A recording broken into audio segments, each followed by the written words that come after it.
Hello student, आज हम solve करने वाले हैं एक और क्वेश्चन पेपर, जो कि ये क्वेश्चन पेपर है diploma in emergency and trauma care technician का। और ये question paper second question paper है जो कि डिपार्टमेंट का होता है। तो आप सभी लोगों को ये वीडियो लास्ट तक देखना है। और जितने भी लोग diploma in emergency trauma care technician के स्टूडेंट हैं, प्लीज़ आप लोग उन तक ये वीडियो शेयर ज़रूर कर दें ताकि वो लोग भी इस वीडियो को अच्छे से देखें। और जो भी क्वेश्चंस हैं वो सभी के सभी क्वेश्चन काफ़ी इंपॉर्टेंट है। आप सभी के फाइनल एग्ज़ाम में भी यही क्वेश्चन पूछे जाएंगे, तो आप सभी लोगों को अच्छे से पढ़ना है। और मैं पूरे के पूरे क्वेश्चन एक्सप्लेन करने वाला हूं, तो आप सभी लोगों को पूरा लास्ट तक वीडियो ज़रूर देखना है। और हाँ, चैनल सब्सक्राइब नहीं किया तो प्लीज़ चैनल को सब्सक्राइब ज़रूर कर लेना। तो देखो, जो भी क्वेश्चन हैं इन्हें अच्छे से देखने के लिए आप लोग अपने फ़ोन की क्वालिटी को बढ़ा लीजिए, जिससे ये सारे के सारे क्वेश्चंस आपको क्लियर दिख सकें। तो देखो, पहला क्वेश्चन जो है वो ऑब्जेक्टिव टाइप का होगा, ठीक है। तो पहला क्वेश्चन ये है ATLS protocol ABCDC stand fast. मतलब ATLS का फुल फॉर्म आपको पता होना चाहिए, मैं आपको बता दूं। एडवांस्ड, ठीक है, एडवांस्ड ट्रामा लाइफ सपोर्ट होता है, ठीक है। इसका फुल फॉर्म इतना होता है। और इसमें जो है बोला गया है ATLS प्रोटोकॉल में कि ABCDE में जो C अक्षर है इसका पूरा फुल फॉर्म क्या होगा। तो देखो, इसमें ऑप्शन दिए गए हैं। ए तो हमारा क्या हो जाएगा, ए तो हमारा ए वाला हो जाएगा एयरवे। बी हमारा क्या हो जाएगा, ब्रीथिंग एंड वेंटिलेशन हो जाएगा। सी हमारा क्या हो जाएगा, सर्कुलेशन हो जाएगा। और यहाँ पर हमें बताना सी का मतलब सर्कुलेशन, ठीक है। तो यहाँ पर राइट आंसर क्या हो जाएगा, सर्कुलेशन। और डी का मतलब अगर आप लोगों को नहीं पता है तो क्या होता है, डी का मतलब होता है डिजेबिलिटी, ठीक है। मैं अच्छे से लिख दे रहा हूँ यहाँ पर। तो ये होता है, इसका मतलब ये होता है कि न्यूरोलॉजिकल स्टेटस जो है चेक करना होता है इसमें। और ई का मतलब होता है एक्सपोजर, ई का मतलब एक्सपोजर होता है, ठीक है। अब है अगला question, objective number flow rate of 20 gauge cannula. तो सबसे पहले मैं आपको बता दूं, आपको कमेंट बॉक्स में ज़रूर बताना है कि 20 गॉज कैनुला का कलर कोड क्या होता है, मतलब किस कलर का होता है। तो देखो, इसका फ्लो रेट हो जाएगा कितना, 90 ml प्रति मिनट हो जाएगा, ठीक है। अब अगला क्वेश्चन है the first step of first aid is. मतलब अगर किसी को फर्स्ट ऐड, मतलब कि फर्स्ट ऐड का जो फर्स्ट स्टेप होता है वो क्या हो जाएगा। यहाँ पर 4 ऑप्शन दिए गए हैं। तो फर्स्ट ऐड में फर्स्ट स्टेप हो जाएगा सेफ्टी। अब किसकी सेफ्टी, तो पहले खुद की सेफ्टी, ठीक है, खुद की सेफ्टी, देन पेशेंट की सेफ्टी। तो यहाँ पर दोनों की सेफ्टी जो है इंश्योर करना है, तो फर्स्ट हो जाएगा हमारा सेफ्टी। अब अगला क्वेश्चन है कि in which of the following injuries to the bone is actually not broken. अब इसके बाद क्या है कि bone is actually not broken, मतलब कि इंजरी तो है बट वो ब्रोकन नहीं है, मतलब बोन अभी टूटी नहीं हुई है। तो कौन सा फ्रैक्चर इसमें कहलाएगा।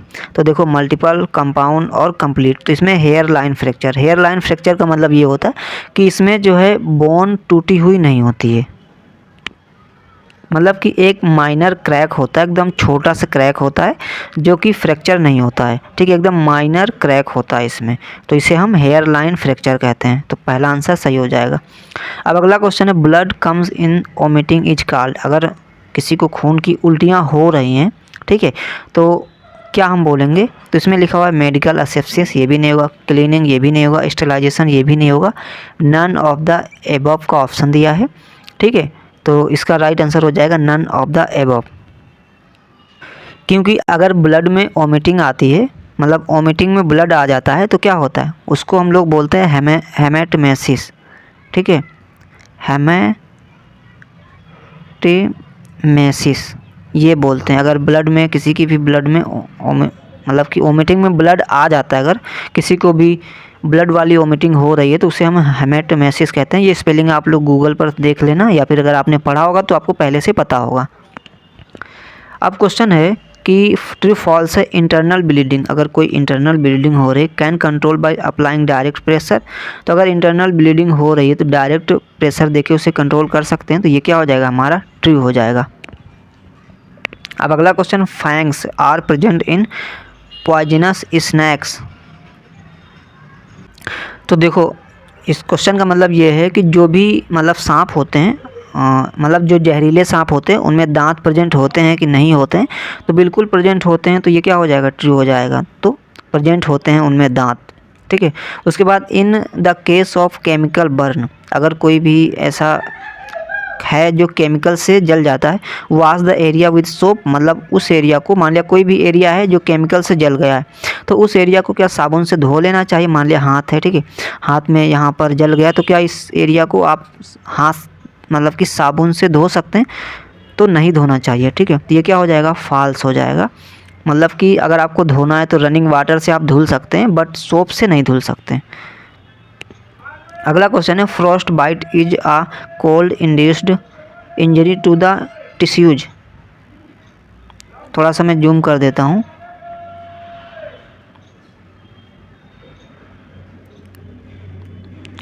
तो देखो ये भी क्या हो जाएगा, ट्रू हो जाएगा। मतलब फ्रॉस्ट बाइट जो है कोल्ड इंड्यूस्ड इंजरी होती है, मतलब कि, तो ये क्या हो जाएगा, ट्रू हो जाएगा।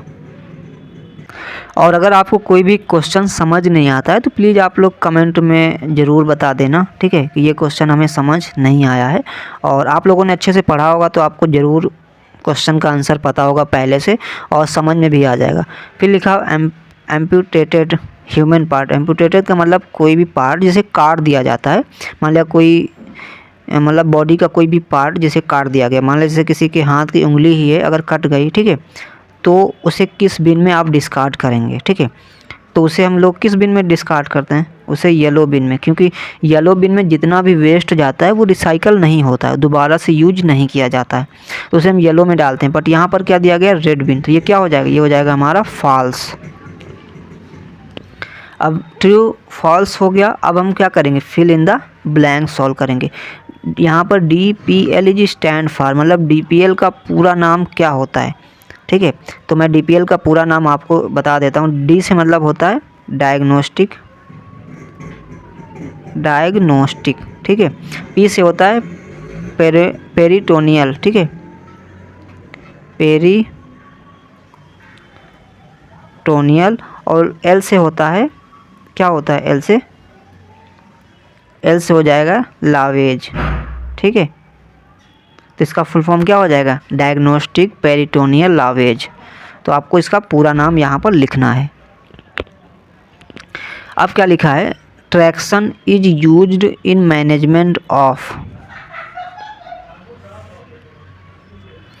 तो किस में यूज करते हैं, फ्रैक्चर में इसका यूज करते हैं, ठीक है। ट्रैक्शन का मैनेजमेंट किस में करते हैं, तो फ्रैक्चर में, ठीक है। यहाँ पर आपको फ्रैक्चर फिल करना होगा।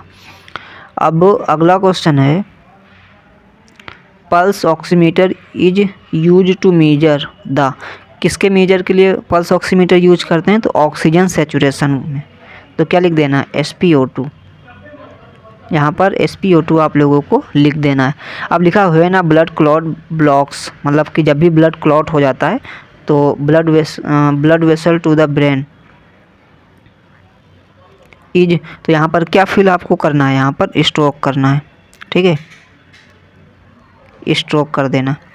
अब अगला क्वेश्चन है, ARDS स्टैंड फॉर, ARDS का पूरा नाम क्या है। तो ARDS का पूरा नाम मैं आपको अच्छे से एक्सप्लेन कर देता हूँ। A का मतलब हो जाएगा अक्यूट, R का मतलब क्या हो जाएगा, रेस्पायरेटरी, और D का मतलब क्या हो जाएगा, डिस्ट्रेस हो जाएगा, और S का मतलब हो जाएगा सिंड्रोम, इसका मतलब हो जाएगा सिंड्रोम। अब फ्रेंड्स हमने टोटल, ऑब्जेक्टिव, ट्रू फॉल्स और फिल इन द ब्लैंक्स सभी के सभी सॉल्व कर लिए। अब बचता है हमारा क्या, शॉर्ट नोट्स, ठीक है। तो यहाँ पर ये हमारा क्या, शॉर्ट नोट्स, जिनमें से आपको 6 क्वेश्चन दिए गए हैं और टोटल 4 करना है।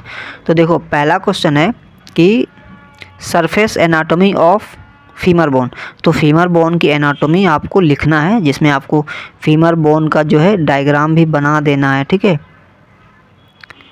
फीमर बोन का डायग्राम भी अच्छे से बना देना है, इसके बारे में अच्छे से एक्सप्लेन करना है, इसके बारे में आपको लिखना है। ठीक है। तो अब लिखना है तो आप लोग लिख सकते हैं कि फीमर बोन जो है लॉन्गेस्ट बोन होती है और सबसे स्ट्रॉन्गेस्ट बोन होती है। ठीक है। It has upper middle and lower ends. ठीक है। इसका जो अपर एंड होता है हेड होता है। इस तरीके से आप लोग जो है अगर आपने पढ़ा होगा तो अच्छे से आप लोग ज़रूर फीमर के बारे में लिख सकते हैं। अब बायोमेडिकल वेस्ट मैनेजमेंट। अब बायोमेडिकल वेस्ट मैनेजमेंट में आपको क्या क्या लिखना है, इसकी कितनी कैटेगरी होती हैं, इसकी 10 कैटेगरी होती हैं। ठीक है।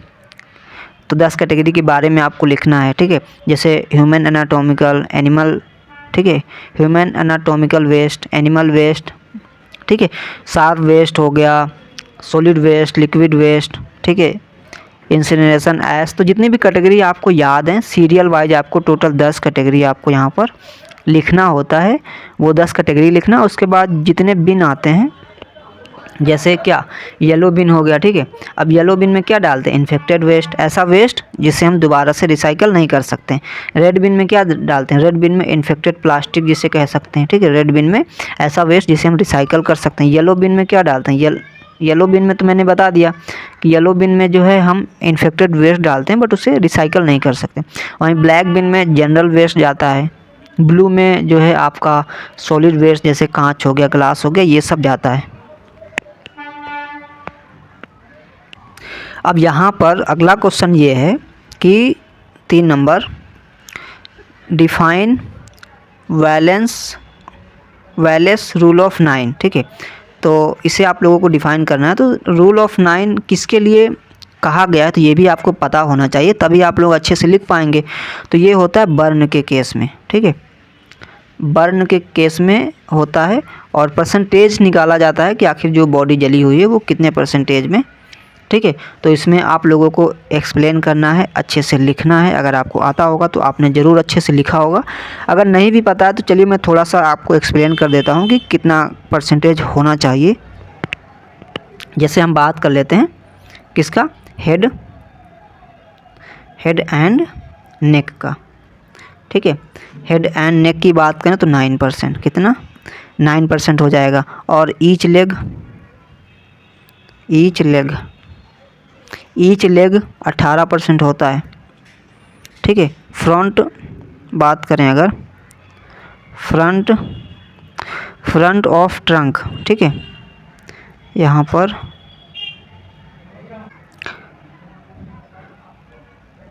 फ्रंट ऑफ ट्रंक कितना हो जाएगा, फ्रंट ऑफ ट्रंक ये हमारा हो जाता है 18%। ओके। उसके बाद बैक ऑफ ट्रंक हो जाएगा हमारा 18%। उसके बाद आता है हमारा पेरिनियम हो जाएगा 1%। तो इतना आप लोगों को इसमें लिखना था, इसे अच्छे से डिफ़ाइन करना था। इस तरीके से आप लोग अपने एग्ज़ाम में जो भी होगा उसमें भी अगर आता है तो आप लोगों को लिखना है। अब यहाँ पर अगला क्वेश्चन है, describe first aid management of snake bite. ठीक है। अब कोई भी है जिसे सांप ने काट लिया है तो आपका फर्स्ट एड मैनेजमेंट क्या होगा वो आपको यहाँ पर अच्छे से डिस्क्राइब करना है। तो ठीक है। तो आप लोगों को क्या क्या करना है वो सारी चीज़ें आपको अच्छे से लिख देना है। जैसे मान अगर किसी को सांप काट लेता है तो आप लोगों को प्रेशर बैंडेज अप्लाई कर देना है। ठीक है। और पेशेंट को जो है हॉस्पिटल के लिए ट्रांसपोर्ट कर देना है। तो ये आप सभी का जो है फर्स्ट ऐड होगा, इसमें आप लोग ये सारी चीज़ें लिख सकते हैं। अब यहाँ पर use of multi parameter monitor. अब मॉनिटर के बारे में आपको लिखना है कि मॉनिटर का यूज क्या होता है। ठीक है। इसमें क्या क्या होता है, तो इसमें ECG हो गया, आपका BP हो गया और पल्स ऑक्सीमीटर। तो बहुत सारी चीज़ें जिससे जो कि आप लोगों को इसमें देखने को मिलती है, तो वो सारी चीज़ें आपको इसमें मेंशन करना है। कंसेप्ट ऑफ ट्राइएज, तो ट्राइएज के बारे में आपको लिखना है जो कि काफ़ी आसान है, आप सभी लोगों ने लिखा होगा। अगर एग्ज़ाम में आता है आपके तो उसमें भी आप लोगों को ट्राइएज देखने को ज़रूर मिल जाएगा। और ट्राइएज काफ़ी इंपॉर्टेंट है। ये OT के स्टूडेंट के लिए बात करें, एनेस्थीसिया के स्टूडेंट के लिए बात करें या फिर ट्रामा केयर टेक्नीशियन के लिए, तो सभी के लिए काफ़ी इम्पॉर्टेंट है। अब आ जाता है अगला क्वेश्चन 10 नंबर का, ठीक है। हमने वो सारे क्वेश्चन सॉल्व कर लिए। अब यहाँ पर 10 नंबर के ये क्वेश्चन है। एक क्वेश्चन आप सॉल्व करेंगे तो 10 नंबर आपको मिलेगा। तो क्वेश्चन ये बोला, define poisoning, right types and first aid management of poisoning. तो इसका आंसर आप लोगों को लिखना है, ठीक है। तो इसमें सबसे पहले आपको डिफिनीशन लिखनी होगी, फिर टाइप्स लिखना होगा कि कितने प्रकार के टाइप्स होते हैं, और आपका फर्स्ट मैनेजमेंट क्या होगा अगर, ठीक है। तो जैसे टाइप की बात करें तो कितने कितने प्रकार के टाइप होते हैं। तो टाइप्स आप लोगों को अगर पता है तो कमेंट में भी आप लोग प्लीज़ बता ज़रूर देना। जैसे इंजेस्टेड हो गया, इंजेस्टेड पॉइजनिंग, ठीक है, और इनहेल्ड,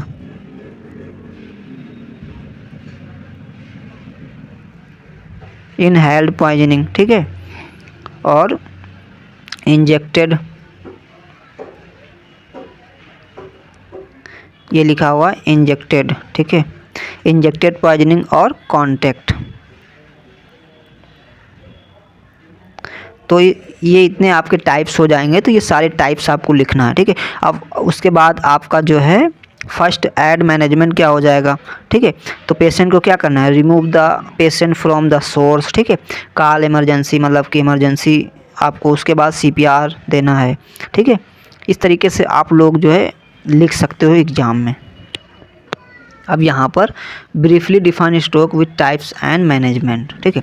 तो स्ट्रोक के बारे में लिखना, स्ट्रोक की डिफिनीशन क्या होती है, इसके टाइप क्या होते हैं और उसका मैनेजमेंट क्या होता है। तो स्ट्रोक क्या होता है, ठीक है। तो इसके टाइप की बात करें तो 2 प्रकार के टाइप आप लोग लिख सकते हैं, इस्चेमिक टाइप, ठीक है। इस्चेमिक टाइप जो कि ब्लड क्लॉटिंग के कारण होता है। किसके कारण, ब्लड क्लॉटिंग के कारण होगा। और वहीं पर और एक टाइप्स होता है हेमोरेज, ठीक है। ये भी आप लोग लिख सकते हो। तो ये क्या हो जाएगा, ये हो जाएगा रैप्चर्ड ब्लड वेसल्स। ये अगर ब्लड वेसल रैप्चर हो जाती है तो उसके कारण होता है। तो ये आप लोग लिख सकते हो। और इसका मैनेजमेंट क्या होगा वो भी आप लोगों को लिखना है। कौन कौन से टेस्ट आप कराएंगे वो भी आपको लिखना है, ठीक है। अब अगला क्वेश्चन है, define fracture types and first aid management of fracture. तो फ्रैक्चर की डिफिनीशन लिखना है, इसके टाइप्स क्या क्या होते हैं वो लिखना है। तो टाइप्स देखो, अभी मैंने ऑब्जेक्टिव ऊपर कराया है, उसमें भी टाइप्स आपको देखने को मिलेंगे, ठीक है। तो जैसे मान लिया सिंपल फ्रैक्चर, ठीक है, कंपाउंड फ्रैक्चर, ग्रीन स्टिक, ठीक है, और कम्युनेटेड, ठीक है। इस तरीके से आप लोगों को फ्रैक्चर्स के टाइप याद कर लेना है जिन्हें आपको एग्जाम में लिखना है। अब अगला क्वेश्चन है कि what is head injury, define type with its management. तो हेड इंजरी को आपको डिफाइन करना है, टाइप से डिफाइन करना है, ठीक है, और मैनेजमेंट। उसके बाद what is primary survey, define briefly. तो प्राइमरी सर्वे आपको उसके बारे में बताना, उसे अच्छे से एक्सप्लेन करना है। अब यूरिनरी कैथेटराइजेशन आप सभी को अगर आता है तो आप लोग इसका प्रोसीजर, टाइप्स, सारी चीज़ें आसानी से लिख सकते हो, किस तरीके से लिखना है और कब किया जाता है, इसका इंडिकेशन क्या होगा, ठीक है, और इसके कॉम्प्लिकेशन क्या होंगे, ठीक है, प्रोसीजर क्या है, और यूरिनरी कैथेटर कितने प्रकार के होते हैं, वो सारी चीज़ें आपको यहाँ पर लिखना है। तो फिलहाल ये वीडियो था किसके लिए, emergency trauma care technician student के लिए। आई होप आपको ये पूरा का पूरा क्वेश्चन पेपर समझ में आ गया होगा। अगर किसी भी क्वेश्चन का आंसर आपको गलत लगता है तो आप लोग कमेंट में ज़रूर बताना, और इसी तरीके के वीडियो चाहिए तो उसके लिए भी आप लोग प्लीज़ कमेंट ज़रूर करना। चलिए फिर मिलेंगे आपसे नेक्स्ट वीडियो में। और हाँ, अगर आपको ये क्वेश्चन पेपर चाहिए तो उसके लिए आप लोग हमारा टेलीग्राम चैनल ज्वाइन ज़रूर कर सकते हैं। वहाँ पर आपको ये क्वेश्चन पेपर मिल जाएगा, और बहुत सारे प्रीवियस ईयर के क्वेश्चन पेपर हमारे टेलीग्राम पे पहले से पड़े हुए हैं, वहाँ से आपको मिल जाएंगे।